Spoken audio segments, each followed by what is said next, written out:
My anxiety tastes like the puddle of spit behind your cheeks when you know what's coming up won't rid you of the feeling that sits in your sternum, slowly cracking the bones like a cup of coffee you keep sipping, even though it burns your tongue. It's sour and salty and signifies a mutual understanding between what was and what will be that pulls the air from your lungs, leaving you asking, who invited you? My anxiety constricts my insides, squeezing tighter to block any passage of good feelings or love for myself, because this feeling is my fault anyway, right? Like a python lying beside me, elongating its scales to size up my length before it swallows me whole, my anxiety grabs and squeezes and eats, wringing me out like a used dish towel, dripping with murky water, absorbed from the absence of light.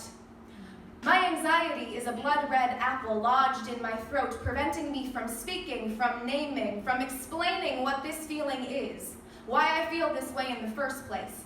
What happened that made me swallow such a large fruit so long ago that I can't remember or decide what the truth is? My anxiety would be invisible if I did not name it. My anxiety is very good at hiding and blending in. My anxiety cannot take a large enough breath. My anxiety stares at the wall, trying to make sense of too many thoughts and feelings happening at once.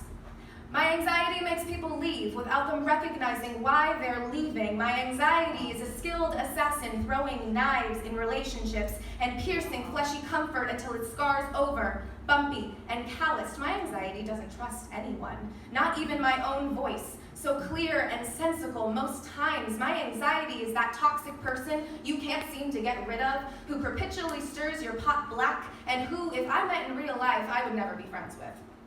My anxiety is obsessive. It refreshes and refreshes and refreshes the page until something changes. My anxiety reads text messages casually. It's not spying if you just happen to glance over. My anxiety does nothing.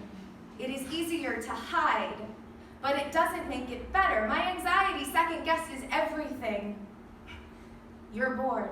Why would you choose me? You're going to leave, knowing all the while you'll leave. Why? They all leave. My anxiety doesn't want them around. My anxiety does everything it can to get them to walk away. My anxiety is my best friend and my worst enemy, and my anxiety will win if I let it, but it hasn't won yet.